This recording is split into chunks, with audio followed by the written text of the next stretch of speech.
विद्यार्थी मित्रांनो, इयत्ता 12वी कॉमर्स विषय OC&M. मुलांनो, आपण आज 8वं प्रकरण सुरू करत आहोत, विपणन. आजच्या प्रस्तुत पाठामध्ये आपण विपणन या प्रकरणातील काही महत्त्वाच्या घटकांचा अभ्यास करणार आहोत. त्यामध्ये प्रस्तावना, अर्थ व व्याख्या आणि विपणीच्या विविध संज्ञांचा आपण अभ्यास करणार आहोत. मुलांनो, विपणन म्हणजे की सर्वसाधारणपणे आजच्या स्थितीला बाजारपेठांमध्ये जी काही स्पर्धा निर्माण झालेली दिसून येते, तर त्या स्पर्धेमध्ये जर टिकायचं असेल तर प्रत्येक उत्पादकाला विपणनाशिवाय पर्याय नाही. म्हणजे विपणन हे व्यवसायामध्ये, बाजारपेठांमध्ये किती महत्त्वाची भूमिका बजावतंय हे आपल्याला या वाक्यावरून लक्षात येत असेल. मुलांनो, तुम्ही एखाद्या मॉलमध्ये गेल्यानंतर किंवा एखाद्या दुकानामध्ये गेल्यानंतर तुम्हाला जर एखादी वस्तू घ्यायची असेल तर त्या वस्तूचे विविध पर्याय तुम्हाला समोर येत असतात. समजा एखादं बिस्किट जरी घ्यायचं असेल तरी अनेक प्रकारचे बिस्किटं तुमच्या समोर उपलब्ध असतात. मग तुम्हाला तुमच्या आवडीचं बिस्किट तुम्ही सहज निवडू शकता. म्हणजेच आपल्याला एक गोष्ट लक्षात येते की बाजारपेठांमध्ये एकाच वस्तूचे अनेक उत्पादक असतात. एकच वस्तू अनेक उत्पादक उत्पादित करत असतात. म्हणजे आपल्याला भरपूर पर्यायी वस्तू बाजारपेठेमध्ये उपलब्ध असलेल्या दिसून येतात. मग जर ह्या विविध प्रकारच्या वस्तू असतील तर साहजिकच जे हे वस्तूची निर्मिती करत असतात म्हणजेच उत्पादक, तर त्या उत्पादकांना त्यांचा माल विक्री होण्यासाठी महत्त्वाची जी गरज आहे तर ती गरज विपणनामुळेच पूर्ण होत असते. प्रत्येक विक्रेत्याला किंवा उत्पादकाला असं वाटत असतं की माझ्या मालाची विक्री जास्तीत जास्त झाली पाहिजे, कारण विक्री जास्त झाली तर नफ्याचं स्वरूप आणि नफ्याचं प्रमाणसुद्धा जास्त असणार आहे. म्हणजेच बाजारपेठेमध्ये ह्या उत्पादकांमुळे अनेक प्रकारच्या वस्तू उपलब्ध झालेल्या दिसून येतात. प्रत्येकाची गुणवैशिष्ट्ये, रंग, रूप, आकार, चव ह्या ज्या पद्धती आहेत किंवा ह्या जे घटक आहेत त्या वस्तूमधून आपल्याला मिळत असतात, त्यांची जी वैशिष्ट्ये आहेत ही वेगवेगळी आहेत. म्हणजेच सद्यस्थितीमध्ये बाजारपेठेमध्ये ग्राहकांना वस्तू निवडीच्या संधी उपलब्ध झालेल्या दिसून येतात आणि प्रत्येक उत्पादकासमोर मात्र एक मोठी स्पर्धा निर्माण होऊन बसली आहे. प्रत्येक उत्पादकाला स्वतःचा ग्राहक टिकवणं महत्त्वाचं वाटतंय आणि जर अशा स्थितीमध्ये उत्पादकाला ग्राहक टिकवायचा असेल आणि ग्राहकांच्या संख्येत वाढ घडवायची असेल, म्हणजेच विक्री वाढवून नफा वाढवायचा असेल, तर उत्पादकाने विविध घटकांचा सविस्तर अभ्यास केला पाहिजे, विपणन अंगीकारलं पाहिजे. विपणनाशिवाय त्या उत्पादकाला पर्याय असूच शकत नाही, कारण विपणनामध्ये विविध प्रकारच्या क्रिया येत असतात आणि त्या क्रियांच्या आधारेच उत्पादक त्याच्या वस्तूमध्ये, त्याच्या विक्रीमध्ये वाढ घडवून आणू शकतो. आता हे जे विपणन आहे, हे विपणनाची व्याख्या आपण अभ्यासूयात. इथे व्याख्या आहे, विपणन ही अशी सामाजिक प्रक्रिया आहे जिच्या माध्यमातून वस्तू आणि महत्त्वाच्या गरजेच्या सेवांचा सहज विनिमयातून व्यक्ती आणि समूह आपल्याला हव्या असलेल्या गोष्टी मिळवतात. आता ही जी व्याख्या आहे ती फिलिप कोटलर यांची आहे. की फिलिप कोटलर काय म्हणतात की विपणन ही एक सामाजिक प्रक्रिया आहे की जिच्या माध्यमातून काय होऊ शकतं, वस्तू आणि महत्त्वाच्या गरजेच्या सेवांच्या सहज विनिमयातून, म्हणजे ज्या वस्तू असतील, सेवा असतील, तर त्यांच्या विनिमयातून व्यक्ती आणि समूह आपल्याला हव्या असलेल्या गोष्टी मिळवतात. म्हणजेच एक प्रकारे विपणन काय करत असतं की वस्तू आणि सेवा ज्या आहेत तर त्या वस्तू आणि सेवांचा विनिमय होत असतो. तर ज्यावेळेस आपण विपणनाचा विचार करतो त्यावेळेस विपणन त्यांनी काय सांगितलेलं आहे, ही एक सामाजिक प्रक्रिया आहे. म्हणजे विपणन आपल्याला जरी व्याख्येतून जरी थोडक्यात किंवा छोटी संकल्पना वाटत असेल तरी याच्यामध्ये खूप मोठा अर्थ दडलेला आहे. की जर समजा एखादा ग्राहक एखादी वस्तू खरेदी करत असेल किंवा एखाद्या उत्पादकाकडून एखाद्या ग्राहकापर्यंत एखादी वस्तू पोहोचत असेल तर तो कालावधी जरी किंवा ती क्रिया जरी आपल्याला छोटी वाटत असेल तरीसुद्धा ती क्रिया घडण्यासाठी खूप काही वेगवेगळ्या प्रक्रिया झालेल्या असतात, वेगवेगळ्या कृती घडलेल्या असतात, वेगवेगळी कार्ये पार पाडावी लागत असतात. तेव्हाच एखाद्या विक्रेत्याकडून ती वस्तू त्या ग्राहकाकडे येणं शक्य होत असतं. मग आता आपल्याला ह्या प्रकरणाच्या माध्यमातून हे जे विपणन आहे ते सविस्तर अभ्यासता येणार आहे. सर्वप्रथम आपण विपणी ही संज्ञा अभ्यासूयात. आता विपणी ही जी संज्ञा आहे की विपणन आपल्याला जर समजून घ्यायचं असेल तर त्याआधी विपणी ही संज्ञा आपल्याला समजून घेणं महत्त्वाचं आहे. आता हा जो विपणी शब्द आहे, हा विपणी शब्द लॅटिन भाषेतील मार्केट्स या शब्दापासून आलेला आहे. कोणत्या भाषेतील? लॅटिन भाषेतील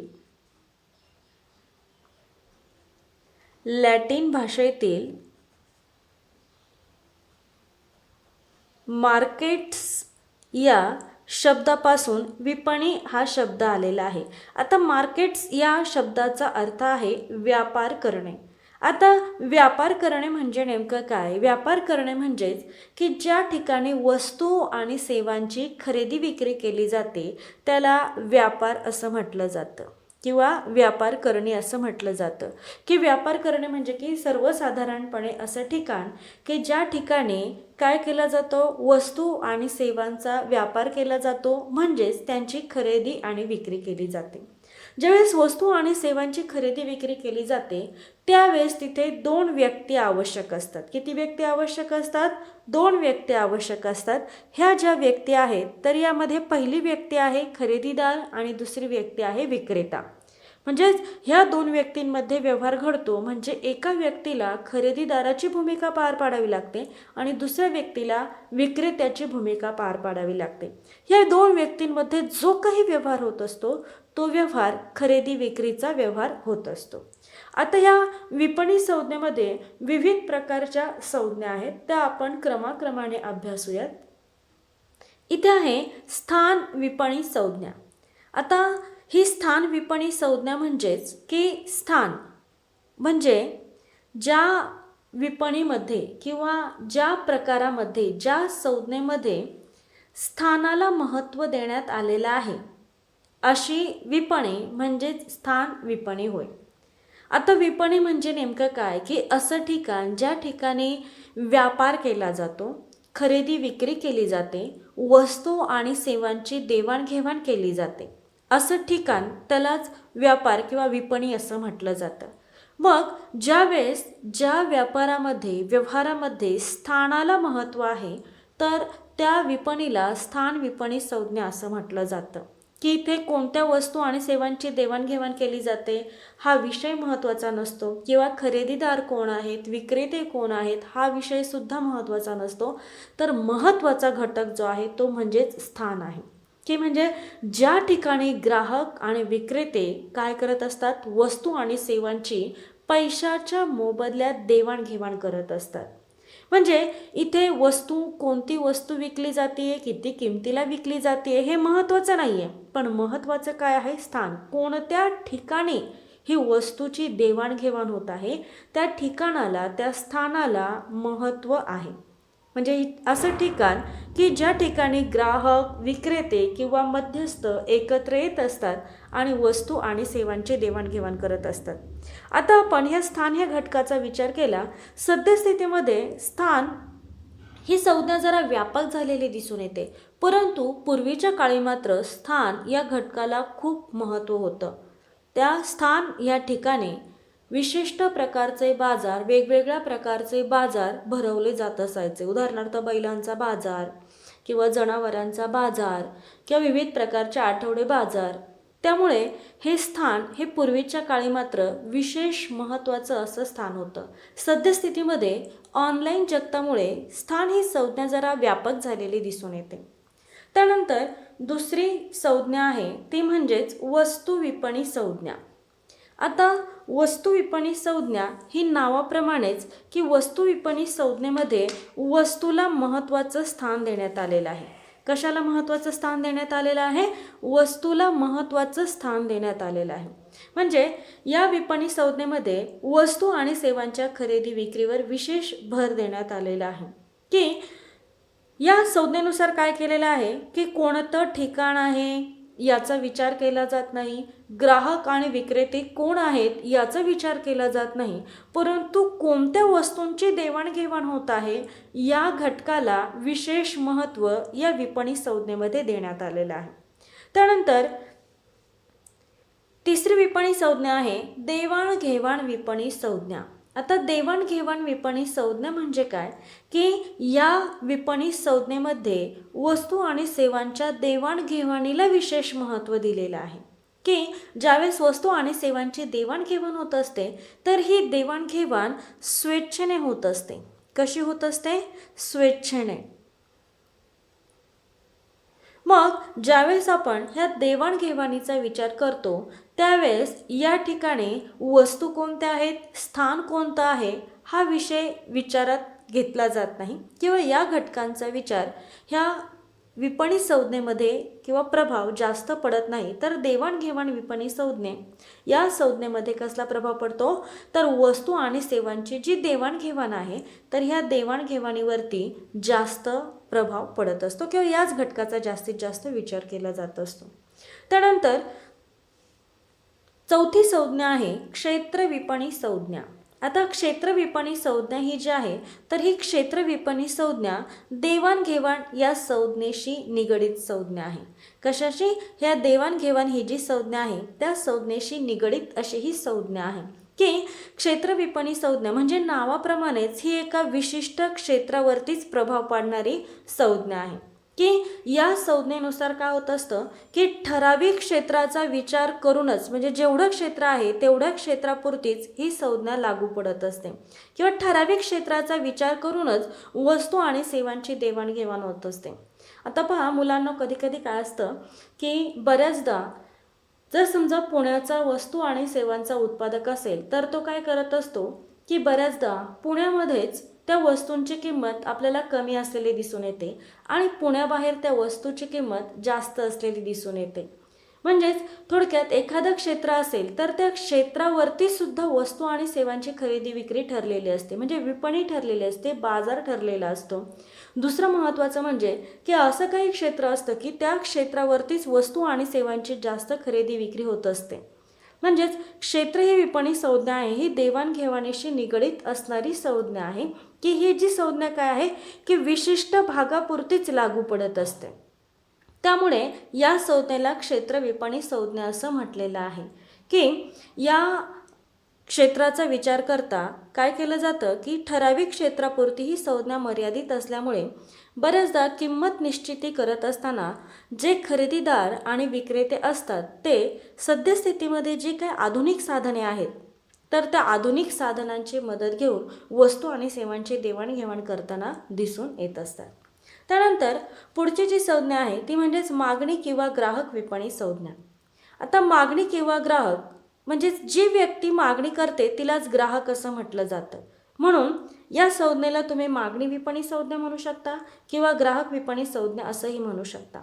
आता मागणी किंवा ग्राहक विपणी संज्ञा जी आहे ही कोणत्या घटकावर लक्ष देते तर ग्राहक किंवा मागणी या घटकावर लक्ष देते किंवा या घटकाचा सर्वात जास्त विचार करते.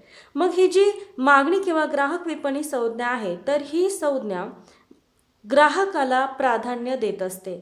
म्हणजेच कारण ग्राहक हा बाजारपेठेचा राजा असतो. ज्यावेळेस ग्राहक जर नसेल तर कोणत्याही वस्तू सेवेला किंवा कोणत्याही स्थानाला महत्त्व प्राप्त होणार नाही. त्यामुळे ग्राहक हा सर्वात महत्त्वाचा घटक आहे. त्यामुळे ग्राहक या घटकावरती ही संज्ञा विशेष भर देताना दिसून येते. त्यानंतर शेवटची जी विपणी संज्ञा आहे ती आहे डिजिटल विपणी संज्ञा. आता डिजिटल विपणी संज्ञा ही संज्ञा आपल्यासाठी काही नवीन नाही आहे. डिजिटल विपणी संज्ञा सद्यस्थितीमध्ये आपण बरेच जण या डिजिटल विपणी संज्ञेचा वापर करताना दिसून येत आहोत. म्हणजे कसं की आपण सद्यस्थितीमध्ये जे नवनवीन तंत्रज्ञान आहे त्या तंत्रज्ञानाच्या साहाय्याने काय करत असतो वस्तू आणि सेवांची खरेदी विक्री करत असतो. मग आपला समजा मोबाईल असेल किंवा इंटरनेट असेल किंवा कम्प्युटर असेल तर याच्या साहाय्याने आपण वस्तू आणि सेवांची खरेदी विक्री करत असतो. म्हणून याला डिजिटल विपणी संज्ञा असं म्हटलेलं आहे की सद्यस्थितीमध्ये ही जी संज्ञा आहे ती आधुनिक संज्ञा आहे, ई कॉमर्सची संज्ञा आहे की मोबाईल वापरामुळे या संज्ञेला किंवा या विपणीला विशेष महत्त्व प्राप्त झालेलं दिसून येतं. आणि ही जी संज्ञा आहे ती माहिती तंत्रज्ञानाच्या उगमामुळे उदयास आलेली ही एक नवीन संज्ञा असलेली आपल्याला दिसून येते की बऱ्याचदा या डिजिटल साधनांच्या साहाय्याने आपल्याला खरेदी आणि विक्री करणं सहज आणि सोपं झालेलं दिसून येतं. त्याचबरोबर खरेदी विक्री करण्यासाठी जो काही खर्च जात असतो किंवा जो काही वेळ जात असतो त्या वेळेमध्ये सुद्धा आपल्याला बचत होताना दिसून येते. आता यांनी काय केलेलं आहे, डिजिटल विपणीची एक स्वतंत्र व्याख्यासुद्धा आपल्याला दिलेली आहे की जी विपणी वस्तू आणि सेवांच्या खरेदी व विक्रीसाठी माहिती तंत्रज्ञानाचा वापर करते आणि दर्जा, वैशिष्ट्ये, किंमत व त्यांच्या देवाणघेवाणीतील अटींच्यासाठी संदेश वहनाच्या सुविधा देते, तिला डिजिटल विपणी असं म्हटलं जातं. आता पहा, साध्या भाषेमध्ये जर आपण व्याख्या मांडायचं झालं की जी विपणी किंवा ज्या ठिकाणी व्यवहार करत असताना, वस्तूंची खरेदी विक्री करत असताना खरेदीदार आणि विक्रेता माहिती तंत्रज्ञानाचा वापर करत असेल तर त्या व्यवहाराला किंवा त्या विपणीला डिजिटल विपणी संज्ञा असं म्हटलं जातं. अशी साधी व्याख्यासुद्धा आपल्याला करता येऊ शकते. मुलांनो, आपण ह्या संज्ञा पुन्हा एकदा थोडक्यात अभ्यासूयात की विपणी म्हणजे काय सांगितलेलं की विपणी म्हणजे असं एक ठिकाण की ज्या ठिकाणी वस्तू आणि सेवांची खरेदी विक्री केली जाते. त्या ठिकाणी ग्राहक आणि विक्रेते एकत्र येत असतात, म्हणजे थोडक्यात त्यांच्यामध्ये व्यापार केला जात असतो. हा व्यापार शक्यतो दोन व्यक्तींमध्ये होत असतो, त्यालाच व्यवहार असं म्हणतो की हा व्यवहार होत असताना दोन व्यक्ती ज्या असतात त्यातली एक व्यक्ती जी असते ती खरेदीदार आणि दुसरी व्यक्ती असते ती म्हणजे ग्राहक असते. त्यानंतर विपणी शब्दाचा जर आपण विचार केला तर विपणी ही संज्ञा किंवा हा जो शब्द आहे हा लॅटिन भाषेतील मार्केट्स या शब्दापासून आलेला आहे आणि मार्केट्स म्हणजेच व्यापार करणे असा त्याचा अर्थ होत असतो. तर आता हे विपणी संज्ञा विविध प्रकारे आपण अभ्यासूयात. पहिले आहे स्थान विपणी संज्ञा. स्थान विपणी संज्ञेमध्ये कोणत्या घटकाला प्राधान्य दिलेलं आहे? स्थान ह्या घटकाला प्राधान्य दिलेलं आहे. म्हणजे असं स्थान की ज्या ठिकाणी वस्तू आणि सेवांची देवाणघेवाण केली जात असते. दुसरं महत्त्वाचं म्हणजे की स्थान ही जी संकल्पना आहे सद्यस्थितीमध्ये व्यापक झालेली दिसून येते, परंतु पूर्वीच्या काळी मात्र स्थान या घटकाला विशेष महत्त्व दिलेलं आहे. त्यानंतर वस्तू विपणी संज्ञा. वस्तू विपणी संज्ञा या संज्ञेमध्ये वस्तूंना विशेष स्थान दिलेलं दिसून येतं की या ठिकाणी स्थान कोणतं आहे किंवा ग्राहक विक्रेतेदार कोण आहेत हे विशेष महत्त्वाचं नाही आहे, परंतु ज्या वस्तू आणि सेवांची खरेदी विक्री केली जाते त्या वस्तूंना विशेष आणि महत्त्वाचं स्थान असलेलं दिसून येतं. तिसरी संज्ञा आहे देवाणघेवाण विपणी संज्ञा. आता देवाणघेवाण विपणी संज्ञा म्हणजेच ज्या ठिकाणी वस्तू आणि सेवांची देवाणघेवाण केली जाते तर ती देवाणघेवाण विपणी संज्ञा. म्हणजे देवाणघेवाण विपणी संज्ञेमध्ये स्थान कोणतं आहे, वस्तू कोणतं आहे, क्षेत्र कोणतं आहे किंवा इतर गोष्टी किती आहेत किंवा किती महत्त्वाच्या आहेत यावरती विशेष भर दिला जात नाही, तर जो भर दिला जातो तो देवाण आणि घेवाणीवरती भर दिला जातो. म्हणजे खरेदीदार आणि ग्राहक यांच्यामध्ये जो काही व्यवहार होत असतो त्या व्यवहाराला प्राधान्य दिलेलं दिसून येतं. मग अशा ह्या विपणी संज्ञेमध्ये स्थान, वस्तू किंवा इतर घटकांकडे पूर्णपणे दुर्लक्ष केलं जातं किंवा त्या गोष्टी विशेष महत्त्वाच्या असत नाही. म्हणजे ही जी देवाणघेवाण होत असते ती स्वेच्छेने होत असते. ग्राहक स्वेच्छेने वस्तू खरेदी करतो आणि विक्रेता सुद्धा स्वेच्छेने ती वस्तू विक्री करत असतो. चौथी संज्ञा आहे क्षेत्र विपणी संज्ञा. आता ही जी क्षेत्र विपणी संज्ञा आहे ही देवाणघेवाण या संज्ञेशी निगडीत असलेली संज्ञा आहे की क्षेत्र विपणी संज्ञा नावाप्रमाणेच विशिष्ट क्षेत्राशी मर्यादित असणारी संज्ञा आहे की ही जी संज्ञा आहे किंवा ही जी विपणी संज्ञा आहे ती ठराविक क्षेत्रापुरतीच लागू पडत असते किंवा विशिष्ट भागापुरतीच लागू पडत असते. त्यामुळे या संज्ञेला क्षेत्र विपणी संज्ञा असं म्हटलेलं आहे. या क्षेत्र विपणी संज्ञेमध्ये जे काही विक्रेते किंवा खरेदीदार आहेत तर त्या आधुनिक दळणवळणाच्या साहाय्याने खरेदी आणि विक्रीचे व्यवहार पूर्ण करताना दिसून येतात. त्यानंतर मागणी किंवा ग्राहक विपणी संज्ञा. जी व्यक्ती वस्तू आणि सेवांची मागणी करते ती ग्राहक असते, म्हणून मागणी किंवा ग्राहक विपणी संज्ञा असं म्हटलेलं आहे की मागणी आणि ग्राहक म्हणजेच ग्राहक ही बाजारपेठेतील अतिशय महत्त्वाची व्यक्ती आहे, कारण ग्राहक जर नसेल तर त्या बाजारपेठेला त्या वस्तूंना कोणतीही किंमत राहणार नाही, त्याचं मूल्य शून्य होऊन जाईल. म्हणून ग्राहकाशिवाय बाजारपेठ असूच शकत नाही. त्यामुळे ग्राहकाला बाजारपेठेचा राजा असं म्हटलेलं आहे.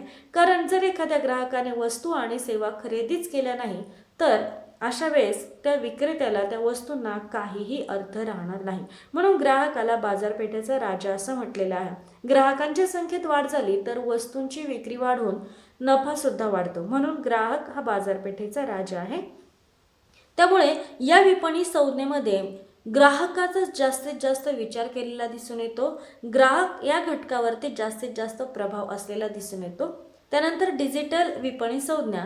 आता ही जी डिजिटल विपणी संज्ञा आहे ही संज्ञा माहिती तंत्रज्ञानाशी निगडीत असणारी संज्ञा आहे की सद्यस्थितीमध्ये आपण डिजिटल विपणीचा मोठ्या प्रमाणात वापर करताना दिसून येतो की ज्या वेळेस आपण मोबाईलद्वारे, इंटरनेटद्वारे किंवा संगणकाद्वारे वस्तू आणि सेवांची खरेदी विक्री करत असतो त्यावेळेस त्या विपणीला डिजिटल विपणी संज्ञा असं म्हटलं जातं.